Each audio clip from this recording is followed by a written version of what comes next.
Then you ask yourself, well, what's the limit of that? Because that's the religious question, fundamentally, is, well, if you took on all the responsibility you could take on, and you faced everything that you needed to face, what would you be like? Who would you be? And how would the world transform around you? And, well, if the partial answer is, well, if I do that a little bit, things get a fair bit better, then the next question might be, well, what if you did that completely? And I don't think that's possible in some sense, right? It's like, you know, perfection is a horizon that always recedes, but it isn't obvious to me what the upper limit of that is. And certainly we do see people, I mean, saints, let's say. What I was going to say. It's a Mother Teresa, it's a Francis of Assisi. Who kind of push the limit, and miraculous things happen around them, maybe in the literal sense, and if not in the literal sense, close enough, you know, for all intents and purposes. And so that's heartening. I now welcome to our stage our own president, Father Dave Pavanka TOR.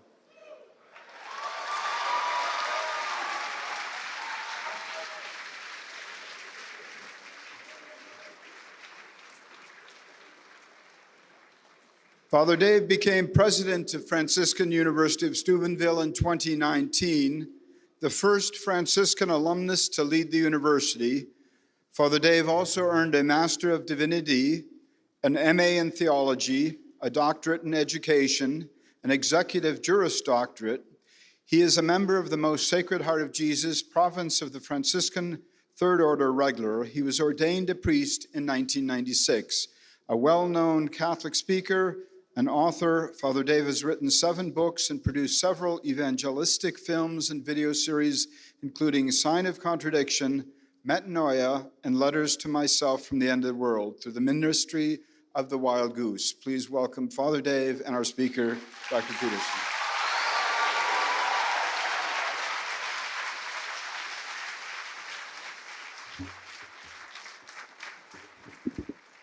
Well, thank you so much. And again, I'm just very pleased at the turnout and everybody being able to join us this evening.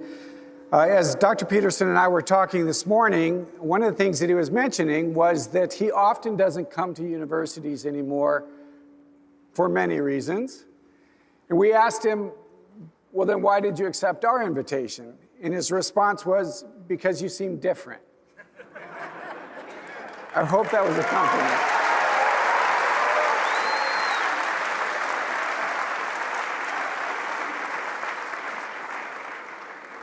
And it's been a blessing to have Dr. Peterson with us. He's been so generous with his time all morning, spending time joining us and seeing our campus, joining us for liturgy. So it's been a great blessing and honor to have you with us. So thank you so much. Thanks very much for the invitation.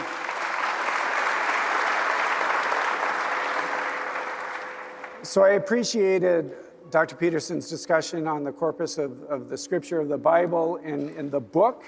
And one of the things that he and I had talked about was to discuss a book, not the book. Fair enough? Yeah, definitely. So when I was praying and discerning about which chapter I wanted to talk about and what I thought was most appropriate, there were a few things that were going through my mind. On Monday, we're starting the holiest week of the year for us. We're entering in a Holy Week, which is a time that invites the church and the people of God to look at the cross, that is ultimately going to lead us to the cross, and how suffering is so central to the Christian experience, and Christian redemption comes about through suffering. So there was that I was continuing to think about, but I was also pleased, Lord, reflecting on the fact that we're near the end of the pandemic. And one of the things that I've been praying about over the last many weeks and months is how the pandemic has placed in forefront of our culture suffering and death and pain. And it seems to me that we have not dealt with that very well. We've got to the place where so many people are riddled in fear, as if suffering is to be run away from at every cost, at every opportunity. The idea that there actually could be something beautiful and holy and salvific about suffering. So when I was reading through your book, and I saw in the last chapter, you speak about suffering and being able to do that with a sense of gratitude. I just felt that that was the place that maybe we could talk about this evening. And what does that look like? At the very beginning of the chapter, you say, Much of your life you have been searching for certainty. And then you pivot very quickly to speak about suffering. So maybe two questions. Your search for certainty, how has that brought you to what you spoke about earlier this evening? And why did you make such a quick pivot to talk about suffering? Well, I think it's because if you're looking for certainty, the reality of suffering is certain. I mean, what do you accept as evidence above all else? That's a good question. That's a hard question. But I would say pain is up there. It's very difficult not to believe in the reality of your own pain. It's somewhat easier not to believe in the reality of other people's pain. That's not so easy either, you know. But your pain seems to be undeniably real. And so it does beg a question, which is, you know, if pain is undeniably real, is that which overcomes pain even more real? And I think that's, in some sense, that's the idea that lurks behind the idea of the resurrection. I mean, I was going to tell a story during this lecture today, although there wasn't really a place for it, but maybe this is a good place for it. I'll tell you something else I've been thinking about, which really knocked me for a loop, let's say, which I probably still haven't really recovered from. So a long while back, I had planned to do a series on Exodus. I did a biblical series on Genesis, which people seem to appreciate, which I found extremely useful. It was quite a privilege to have the time and the space to walk through those books and try to understand them, first psychologically, and I like to speak about things psychologically before I would ever dare to speak about them religiously. I think you leave that for last resort in some sense. I was thinking about some of the ideas that I talked about today, you know, about the Bible being the foundation of the lens through which we look at the world. We have this idea that the Bible is a living text. And, you know, if we embody it, then it's a living text. That's actually accurate. And I think to the degree that we're avatars of the Judeo-Christian tradition, that we do embody it for better or for worse. And we're stuck with that, or blessed by it, or both. The reason I didn't tell you the story was because I didn't know how to weave it into the theme that I was developing tonight, but it's relevant to the theme of suffering and the reality of suffering, and perhaps what might be more real than suffering. So I'll tell you the story. Hopefully I can do this reasonably briefly. When Moses is leading the Israelites through the desert, I'm very compelled by that story. You know, so for example, one of the things that's really interesting about it is that the story begins with a tyrannical state, and then it's the Spirit of God that leads the Hebrews.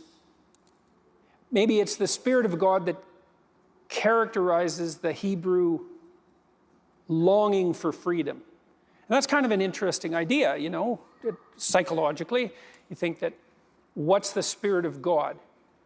The Spirit of God is that which manifests itself within you in opposition to tyranny. Could be, you know, that's not a bad idea. It's quite an idea. It's a remarkable idea. And maybe it's true. It's certainly the case that that's how God is presented in that story, and in many other ways, but that being paramount above all.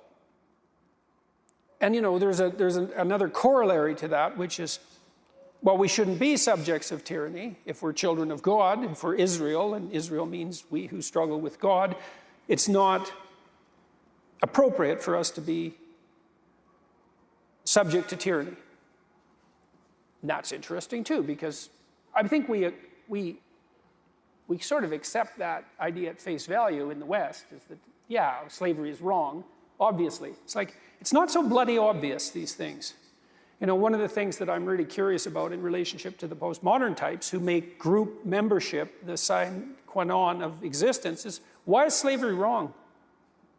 Exactly. It's like it's just one, if we're all groups and one group lords it over another, it's like, that's not wrong, it's just tough luck for the oppressed group. There's no wrong there, because it's only wrong if we're sovereign individuals, right, with some intrinsic worth, who are not to be subject to arbitrary tyranny. That's when it's wrong, and you have to accept all those other axioms before you get to say anything about slavery being wrong at all. Otherwise, it's just, hey, like Marx pointed out, it's just brute economics.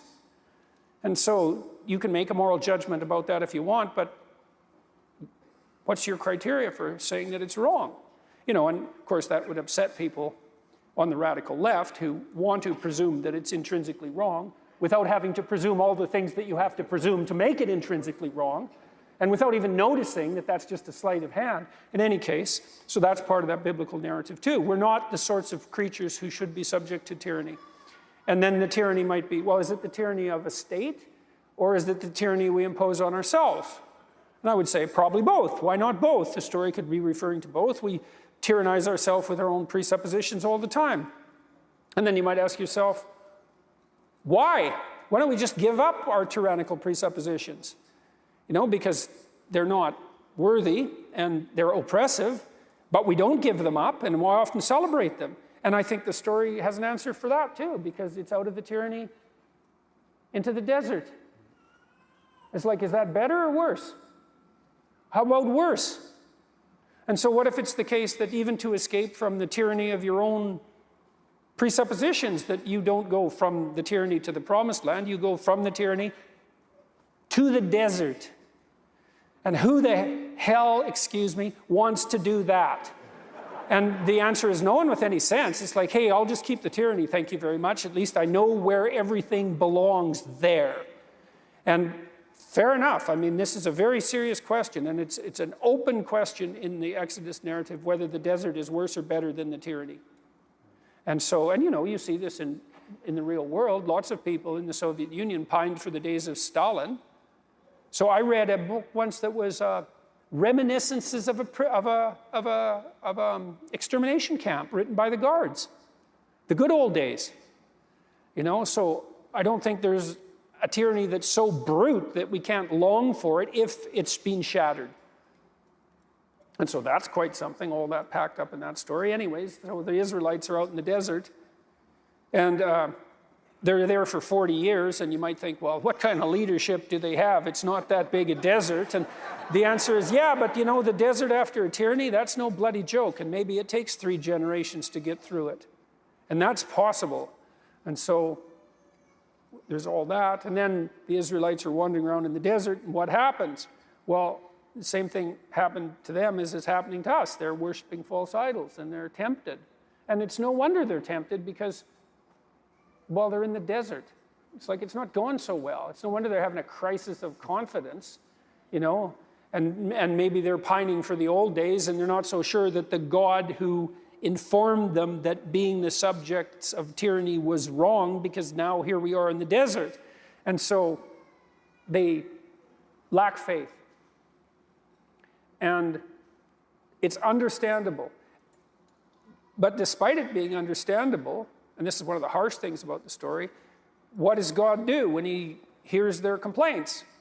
He sends poisonous snakes in there to bite them. I think that's pretty brutal. And that's the sort of thing that makes the technical atheist type sort of recoil about the conceptions of God in the Old Testament. It's like, it's not exactly what you'd expect in some sense from an all-merciful being. It's like you got these poor Israelites. First of all, they were in the tyranny. Then they had to go across the Red Sea. Now they've been wandering around in the desert, and that's not good. And so your best solution is to send a bunch of snakes in to bite them? But you think, well, even if you're in the desert after a tyranny and you lose faith, then the snakes are going to bite you, right? Because that's what happens. Because if you're in, a little analog of hell and you lose your faith, is that going to make it worse or better? And the answer is, well, I have reason to lose my faith. It's like, fair enough. That isn't the question. The question is, what happens if you lose it? or you start looking for faith in the wrong directions. And the answer is, hell gets a little deeper. And it's one of the things that really frightened me. I spent a lot of time studying atrocity, and I realized on a metaphorical level that the reason hell is a bottomless pit is because no matter how bad it is, there is some bloody stupid thing you can do that will make it worse. And that's right, and that's a terrifying realization to really understand that. And so, okay, poisonous snakes. And so now the Israelites are not only lost, but they're being bitten by venomous creatures. And there's an echo of the snake in the Garden of Eden in that story. And so finally the Israelites, they get kind of tired of being bitten by the snakes. And they go to Moses and say, you want to have a chat with God because you seem to be in there fairly tight with him. How about you get him to call off the snakes and maybe we'll behave a little better. How's that for a deal? And Moses says, okay, I'll see what I can do. And he goes and has a chat with God, which is no trivial matter. And God doesn't do what you'd expect, because what you'd expect, and this would even work in terms of making it a comprehensible narrative, you'd think, okay, all right, guys, you've been bit enough, no more snakes. But that isn't what happens. And I think the reason that it doesn't happen is because there's no getting rid of the snakes. I think that's also why there's a snake in the Garden of Eden, is there's just no getting rid of the snakes. You have to learn to contend with them. It's more that. Or maybe it's better to learn to contend with snakes than it is to inhabit a world where there's no danger. Maybe it's something like that. I don't know. Anyways, God says something extremely surprising and very interesting from the perspective of a clinical psychologist. He tells Moses to cast snake in bronze and to raise it up on a staff. And the staff seems to me to be a reference to the staff of Moses.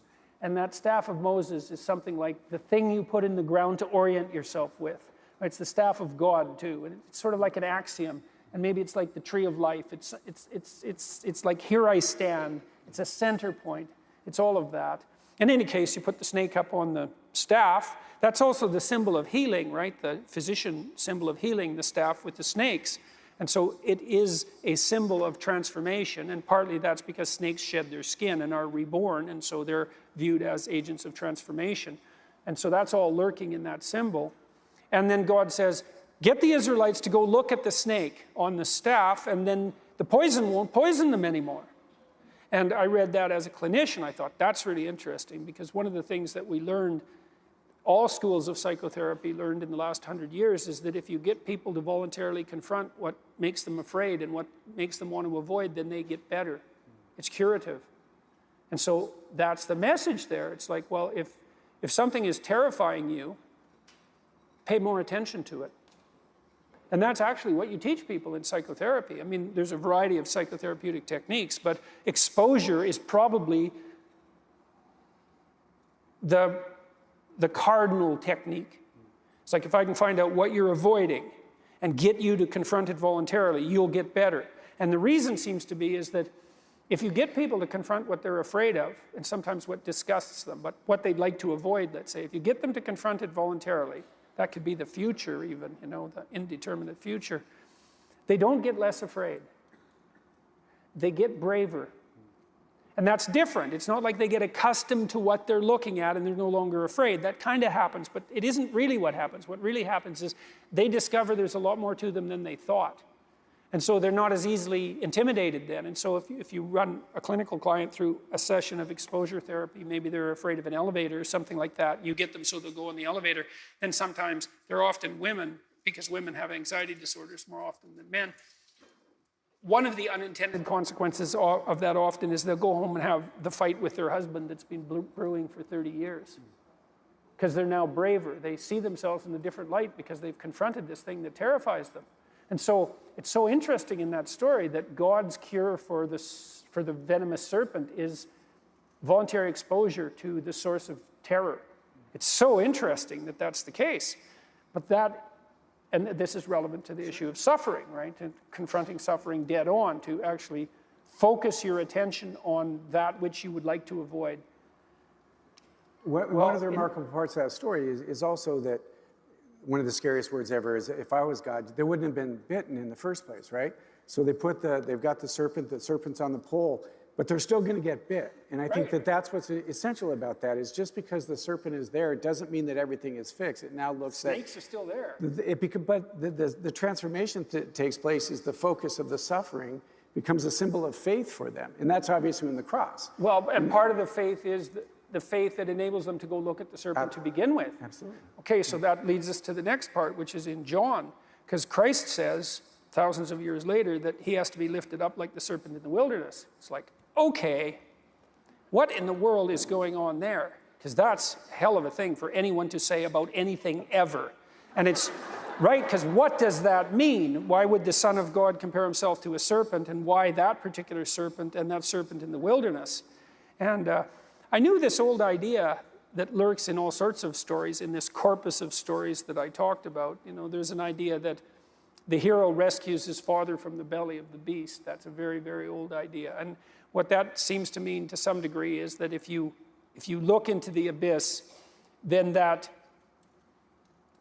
it reacquaints you with the wisdom and possibility of your tradition. It's something like that. It forces that. It forces a maturation and a recognition of what's fundamentally important, that confrontation with what's terrifying. Well, so Christ says he has to be lifted up like the serpent in the wilderness. I thought, what does that mean? I thought a lot about the relationship between the serpent in the Garden of Eden and the idea of Satan, because there's an association there between those two ideas, and that's a very strange association too, because there's nothing in the biblical story in Genesis that indicates that the serpent is Satan. Like that's an idea that aggregates across hundreds of years or thousands of years, that equation. And I tried to think that through. I thought, well, the snake is the thing that threatens us. And that's true biologically. We're wired to be afraid of serpents, especially poisonous ones, and they've been in an antagonistic relationship with mammals for like 60 million years, very long time. But in some sense, the idea of Satan is, he's the ultimate in serpents. And so that's why that equation is drawn across time. It's like, well, what threatens you? Well, snakes. Yeah, they're pretty nasty. Well, there's snakes, and then there's, well, the origin of snakes. So maybe you conquer a snake, and that's one thing, and maybe the next thing is you go out and you find nests of snakes and you root them out. But then there's the snakes that are in the hearts of your enemies. That's a harder snake to deal with. And then there's the snake that's in your heart, and that's the hardest snake to deal with, right? And that's where the equation between the serpent and Satan comes, because the worst of all snakes is the serpent in your own heart. And so there's a psychologization of the idea of the predator, and it becomes something that's more spiritual. It's that you're most vulnerable to the worst impulses within you, right? That's the worst predator. Okay, so there's the idea of the concretization of the idea of the serpent becoming psychologized up into this figure of the adversary himself, and that abides within you. Analogously, perhaps, is this reference that Christ makes to himself in relationship to the snake. Because I thought, well, what's the passion? If the snake is what you're afraid of, in this concretized sense, then the passion is the sum total of all possible fears. I think that's right. You know, Carl Jung, he thought about the story of the Passion as an archetypal tragedy. And here's what he meant by that. So imagine that you took all the tragedies that were ever written, and you distilled them so that you got the ultimate tragedy. Because the fact that you can identify a bunch of different stories as tragic means they have something in common, right? And so you could imagine you could pull out the central pattern of tragedy, and we could flesh out some of what that might be. Like, it's tragic when something bad happens to someone. Well, what if they deserve it? Okay, well then it's not so tragic. It still might have an element of tragedy, but it's really tragic if something really terrible happens to someone who clearly doesn't deserve it. So what's the most tragic story? Well, it's the worst possible thing happening to the person who least deserves it. Well, that's core to the Passion story, that's for sure, right? Because not only is Christ innocent, he's not merely innocent. He's also good, and not just good. He's as good as it gets. And yet his life is this, the tragedy of the Passion is the worst of all possible punishments visited upon the least deserving person. But it's way worse than that. That just barely begins to scrape the surface, because it's torture, and a terrible torture, because the Romans designed crucifixion to be a terrible torture, like consciously.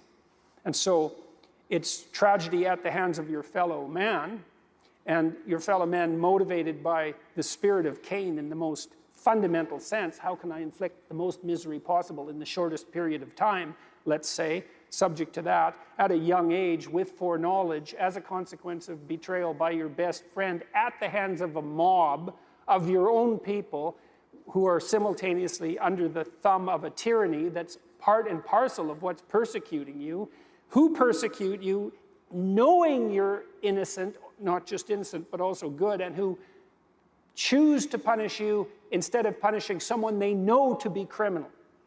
It's all of that. It's like the sum total of all possible fears.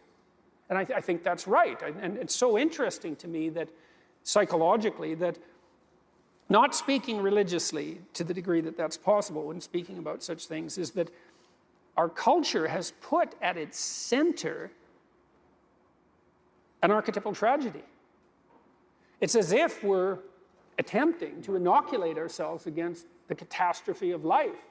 But what's also so fascinating about the story of the Passion is that the crucifixion is not the end of the story. The end of the story is the resurrection. And so the implication there is the same as the implication of going into the abyss to rescue your father from the belly of the beast. It's like the tragedy isn't the end of the story, the resurrection is the end of the story. And so then you wonder what that means psychologically, because what you see in psychotherapeutic session, in the psychotherapeutic milieu, is that if you get people to expose themselves to what they're terrified of, being terrified isn't the end of the story. Recovering is the end of the story.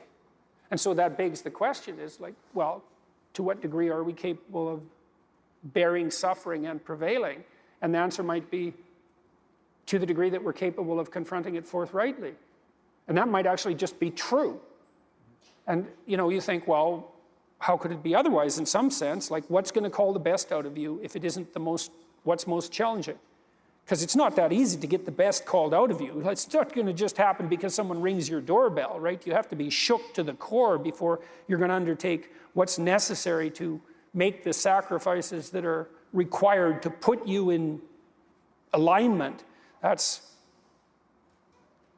doesn't happen with no reason. So are you grateful for your suffering as a consequence of that?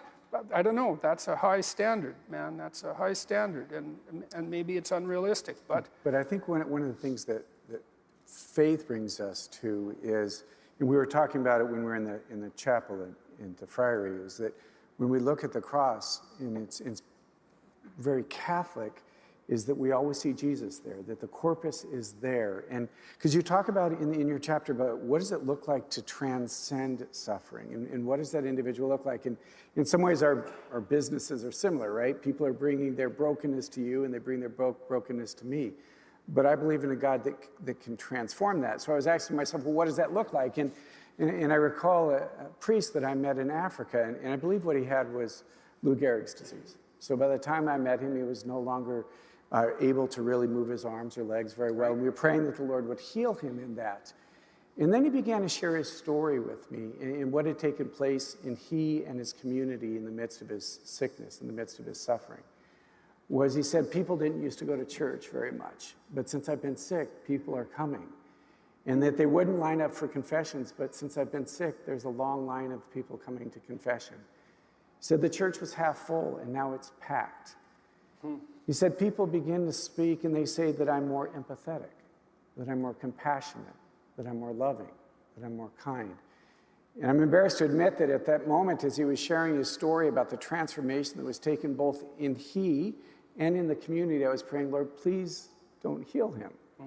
Because if we believe that this is what I want to be, right? I want to be loving, and I want to be kind, and I want to be generous, and I want to be empathetic. But I don't want it to be through the cross. There's got to be another way that we can discover that. So, wouldn't it though, right? But the fundamental key to the central Christian reality is it's through that cross that we are transformed. It's by, one thing I was reflecting on, Jesus embraces his cross, his suffering, and says yes to that, a yes which I just can't and imagine. Mary says yes to it too. Yes, right? yes. Because she offers her That's the son question to that I want to talk about, is which is more difficult for he does. Hey, good question. Thank you. I'd rather not Just a do second. either. Good question. Thank you very much. I think we're done. Thank you for coming. Right? But isn't that in fact the case? Is that when Jesus embraced his suffering, he gives life to the world. He breaks the power over this evil one, over the snake, and gives life. Suffering is no longer meaningless. Actually, it's salvific. But the same thing happened with this priest in this community in Nairobi, Africa, is that he embraced the suffering, and it transformed him, yes, but it also transformed the community around him, because they saw the way and the manner with which he suffered. And he embraced that, and he found that to be transformative. Isn't that what it means when you talk about transcending this? And you talk about how the impact that can have on another person watching. That's what the invitation, that's what the gospel is inviting us to. Yeah, that seems right to me. Okay, so how do you reconcile this? Thank you. Another point. Reconcile them in what's So you tell the story, and you tell the story beautifully of the passion and the resurrection, but how do you personally approach that? How do you reconcile this reality? I think that's what you try to do in your life. You know, I mean, this is an idea that I derived, I would say in large part, from reading Carl Jung. He talked about, psychologically again, about the two great ideas about Christ. You know, there's the idea in John, and that Christ is the Word that was there at the beginning of time and at the end of time. It's this temporally eternal divine Word, impersonal in some sense almost. What do you mean by that? Well, because it's something that extends from the beginning of time to the end of time isn't so evidently human, you know? It's elevated beyond the confines of what's merely human. But it lacks something as a consequence of that too, right? It lacks time and place. Yeah. And the way Christianity... The nature of the incarnation. Right? Yeah, exactly. It bridges that gap. I had a student once who asked me, why don't we just tell the same archetypal story over and over? Why do we need all these variations? And I thought, that's a really good question. I'm not exactly sure about that. And then I thought, oh, it's related to this issue, is that there's the divine Word, but there's the incarnation, and the incarnation indicates that the specifics of time and place are just as important as the eternal that surrounds it. And so then I would say, well, that's probably true in each of our lives, is that, well, how do we reconcile this? And well, that's your ethical adventure, how you reconcile that. And we each do it in our own way and with tremendous difficulty, I would say, and we do it aided and abetted if we're fortunate by people that love and care for us. But that is the challenge, you know, a huge part of the challenge of life. And this is something I tried to concentrate on in this last chapter, is how do you bear the suffering that is at the crux of life without becoming tempted and embittered? That's really, really difficult. Now, you know, someone might point out, go ahead and be bitter, see where that gets you. And if you have any sense, and generally people have at least some, they know that being sick and bitter is worse than just being sick. And that being, right, it's worse, but it's very hard temptation to avoid. Sometimes you want to be bitter just out of spite in some sense, because things are so terrible, all you've got left is your willingness to shake your fist, you know, and say, wow, you know, really? Is this like this many poisonous snakes? Really? That's like, maybe I could have learned with just one or two, not 100. And so, but we're all stuck with that. And I think we're stuck with it at every level of our life in some sense, is how do we maintain a high order moral orientation in spite of suffering and malevolence? Yeah, when I was a young seminarian, one of the things that I struggled with, I worked in a neonatal intensive care. In this summer, I baptized over 20 babies, and all the babies died. And it was very, I was a seminarian, I was supposed to have all the answers, right? And they'd come to me and they'd say, you know, tell me real quick, why did this happen? You know, this God, why did he allow this to happen?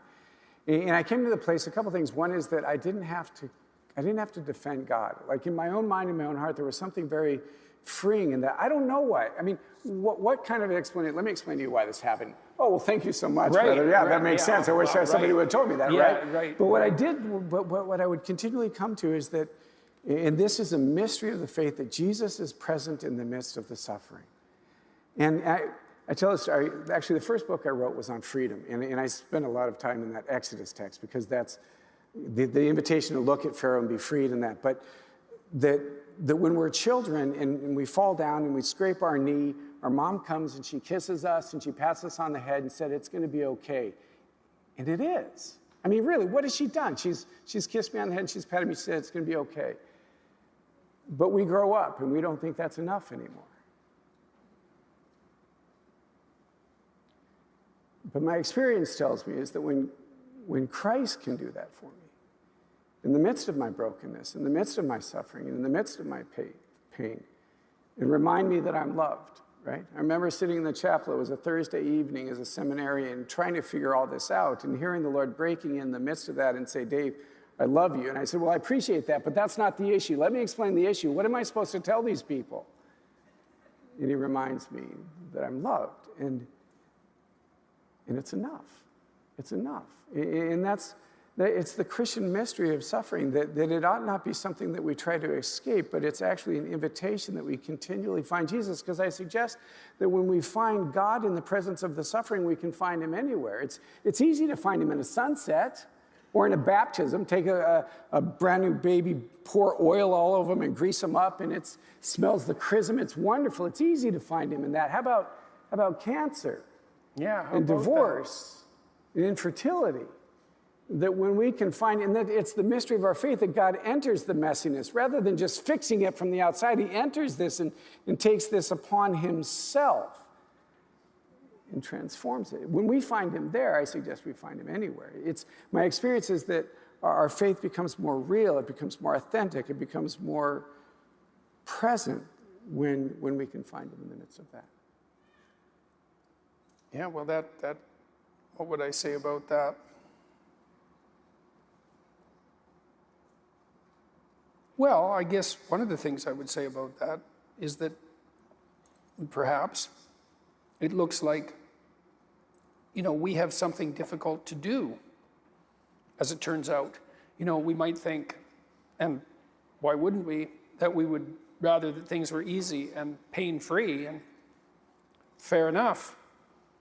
But that isn't what our life is like. It's extremely difficult. It's difficult to maintain an ethical orientation in the midst of malevolence and suffering. And that means, in some sense, and I suppose this is part and parcel of the Christian story, that we have some divine calling. It's something like that. It's like, and that divine calling is to establish what's good in the midst of what isn't. To be Jesus in the midst of it.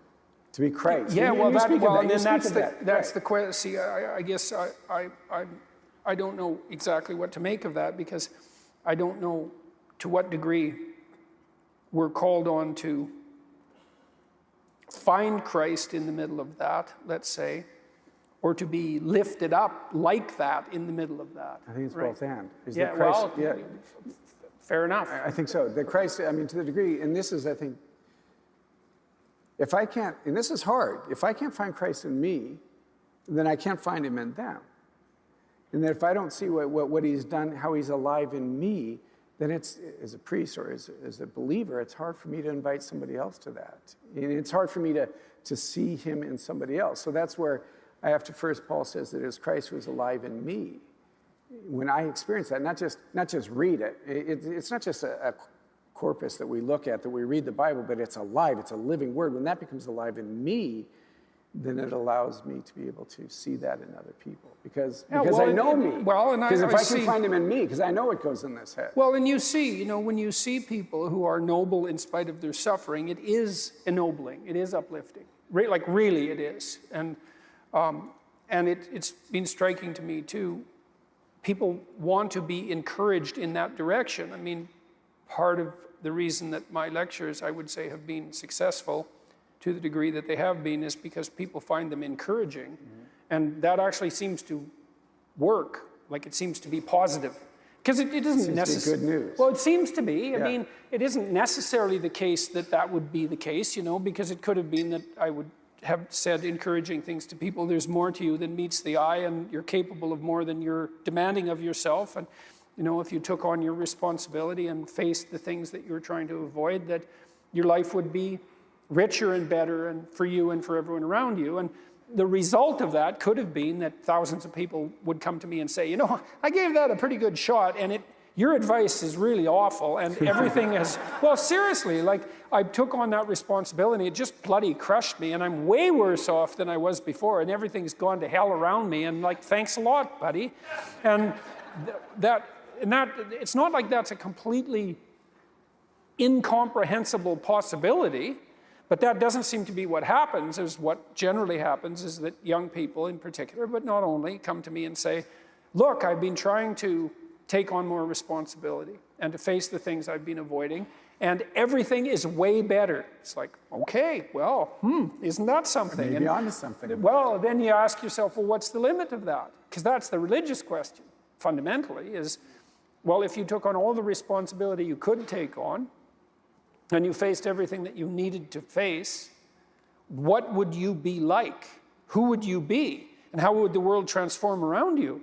And, well, if the partial answer is, well, if I do that a little bit, things get a fair bit better, then the next question might be, well, what if you did that completely? And I don't think that's possible in some sense, right? It's like, you know, perfection is a horizon that always recedes, but it isn't obvious to me what the upper limit of that is, and certainly we do see people, I mean, saints, let's say. What I was going to say. It's a Mother Teresa, it's a Francis of Assisi. Who kind of push the limit, and miraculous things happen around them, and maybe in the literal sense, and if not in the literal sense, close enough, you know, for all intents and purposes, and so that's heartening. I mean, I tear myself apart about this in many ways, because I think perhaps it's possible to take on too much responsibility and to crush yourself as a consequence. Maybe that's a sin of pride. Who knows? It's certainly possible. But my experience so far has been that when you see people bear their suffering nobly, there's nothing in that but good. That's something. And then when you see people take on more responsibility and decide that they're going to aim up and confront their suffering honestly and forthrightly, that their lives get better and the lives of people around them get better too. And so that's very strange as well, because it also means that the pathway to less suffering is through suffering, right? And that would be hopeful if the world was constituted that way. It's like, well, there's suffering. How do you make it worse? Run away. How do you make it better? Confront it. Yeah, but it's suffering. It's like, yeah, but it's there. There it is. It's right there. It's a precondition for existence or something like that. And it's like you have something important to do as well. And you confront it, and that's the pathway to transcending it. Probably. It's rough. Maybe we wish it would be different, and maybe we don't too. Yeah, when I was reflecting on parts of your chapter, one of the things I was reflecting on in light of also the snake, right? Well, I think a good suggestion is not to have a conversation with the serpent, all things being equal, but he ultimately, they believe the lie, right? And I think isn't one of the greatest lies of the culture of the evil one, I would say. And I find it really interesting. You use the word the adversary in Satan, which from a psychologist and a scientist, this morning you said, yeah, you meant that there is an evil, there is a personification of evil. If you read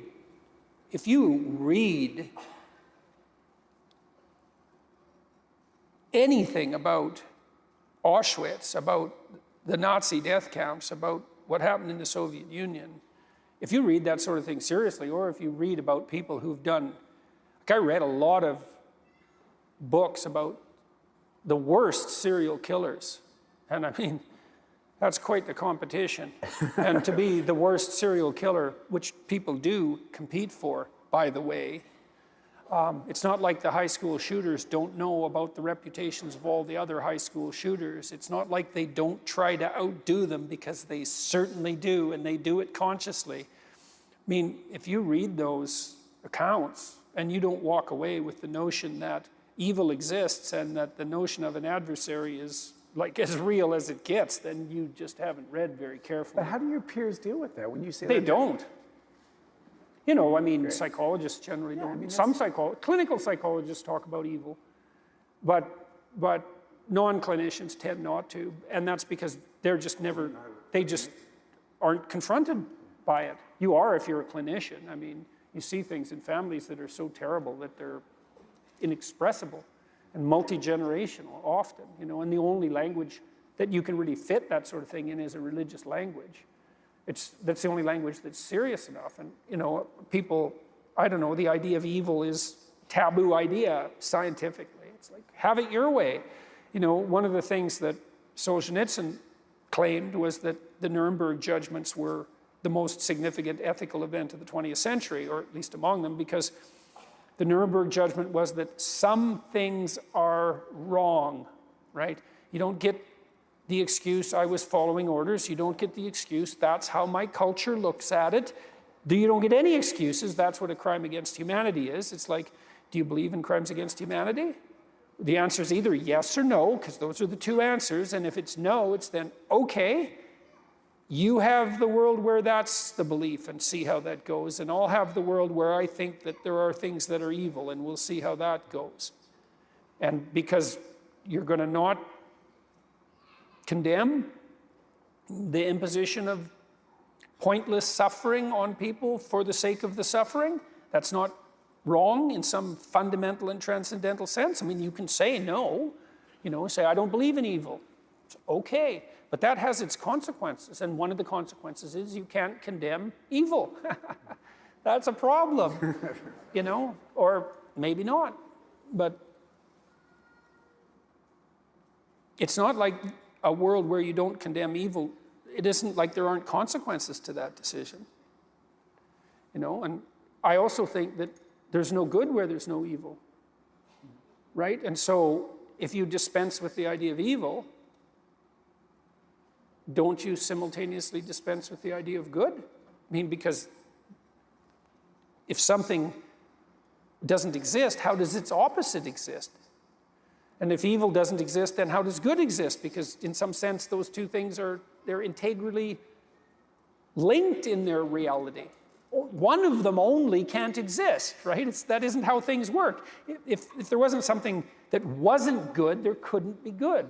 And maybe that's the reason there's evil, you know, metaphysically speaking, because you might ask yourself, well, why would God make a world that's characterized by evil? And the answer is, well, maybe evil can exist as a possibility, but not a reality. It could, if we did things right, evil could exist as a possibility and not a reality. Maybe to that end, Augustine says, a quote that I wrote as I was preparing, God would not allow any evil to exist unless out of it he could draw a greater good. This is the part of the wisdom and the goodness of God. And as the believer, we see that ultimately in the crucifixion of Jesus, that we call Good Friday, there's this craziness that we call it Good Friday in the darkest day of human history. But it's good, right? That day is good because of the salvation that comes about from that. But to be able to make that step, honestly, I think my suspicion is a lot of people that come and see you as a psychologist is because they're not able to reconcile that. They're not able to figure out that there is actually a good and an evil, and those two things ought to be recognized and seen. Yeah, well, it's very difficult to reconcile, especially if you know, one of the things you do that does happen to you as a clinician, and no doubt as a priest, is that you see people are shattered, not because their life is tragic, although that does happen, but because they've been touched by malevolence. Like, tragedy in and of itself isn't enough. You know, you can bear a fair bit of tragedy, but if someone had it in for you, and, you know, you were betrayed, and your life was blown into pieces because of the voluntary betrayal of someone who was aiming at your destruction. And, You think, well, that doesn't happen. It's like, yeah, well, you better wake up, because if you're asleep like that, it could easily happen to you. And I wouldn't recommend it, because it happens to people all the time. And sometimes they do it to themselves. And that's brutal. I recall the story of one of our graduates. She was a nurse, and she was just bathing a patient, and the head nurse and was kind of watching her. And she pulled her aside a couple of days later, and she said, I've watched the way you treat the patients. You treat them differently. She said, there's a tenderness about you and an ability to see the person. There's just something different. And she asked her, what do you attribute this? And she said, I suppose two things. I've suffered greatly. And this was a young woman that I'd walked with and has known horrible abuse within her family, which is just such a violation. Right. But she said, I've suffered greatly, and then she said, and I've been loved greatly. And it was interesting that her colleague could see that there was something different about that, and she attributed to ultimately suffering and ultimately to being loved. Yeah, well, it does seem it can catalyze a kind of maturity that would be evidenced in that sort of interaction. We could probably go on for a while, but we're time. A parting thought.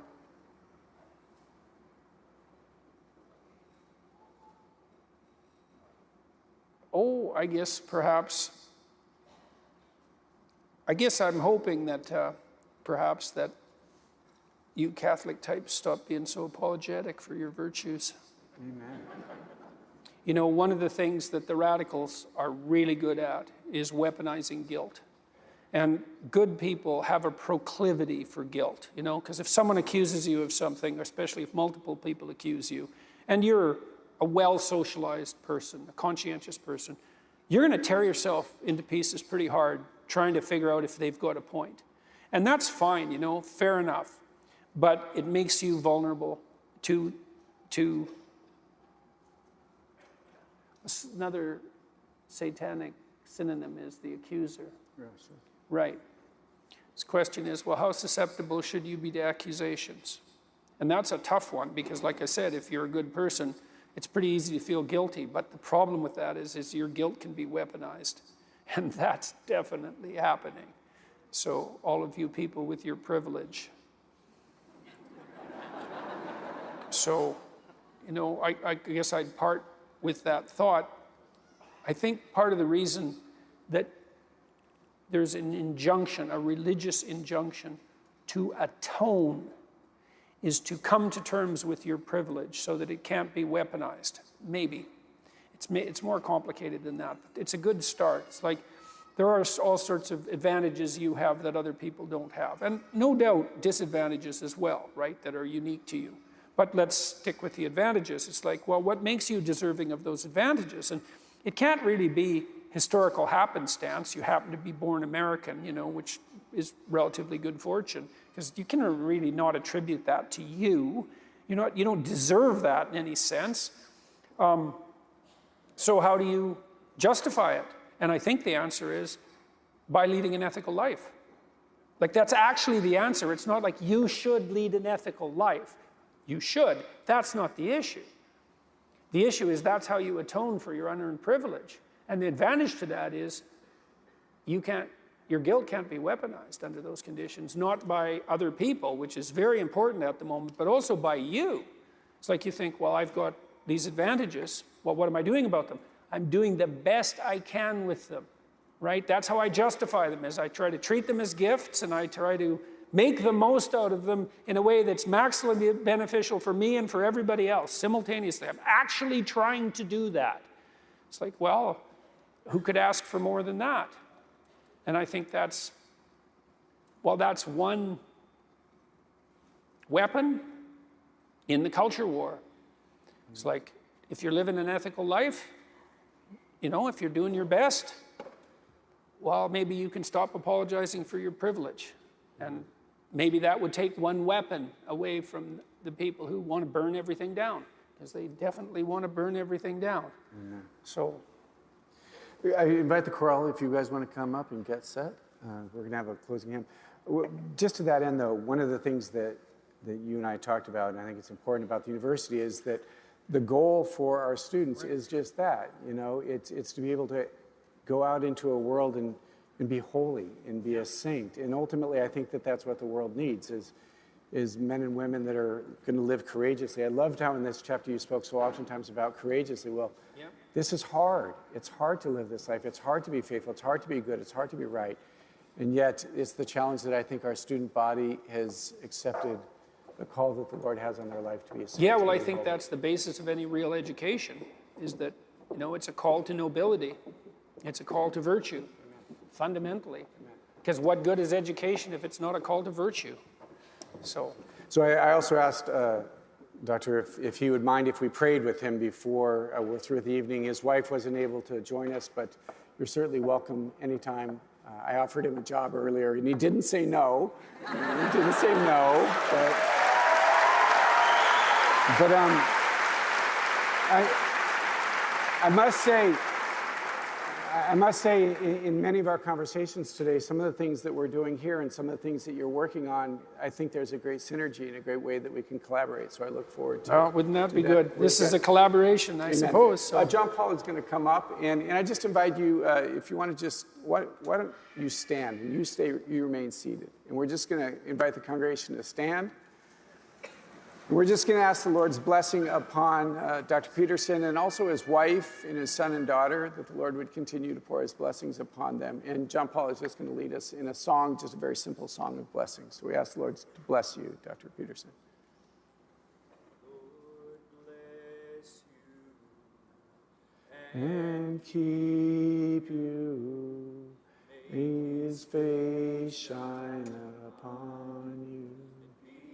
Gracious to you, Lord, turn his face toward you and give you peace. Heavenly Father, I thank you for bringing our brother to us today. I ask your blessing to be upon he and his wife, his son and his daughter. Let them continue to know your love and your peace, your healing. Father, I pray your protection upon his work. Continue to inspire him, give him courage, give him strength. That as Mother Teresa remind us, we are but a pencil in the hand of God, and that you would continue to pour out your blessing, that he would write well. Fill him with your grace, your presence in the midst of his own suffering. May he discover and find you there.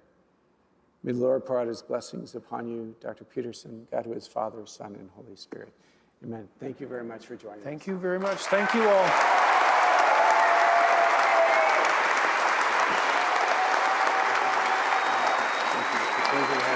Thank you, everyone. Much appreciated.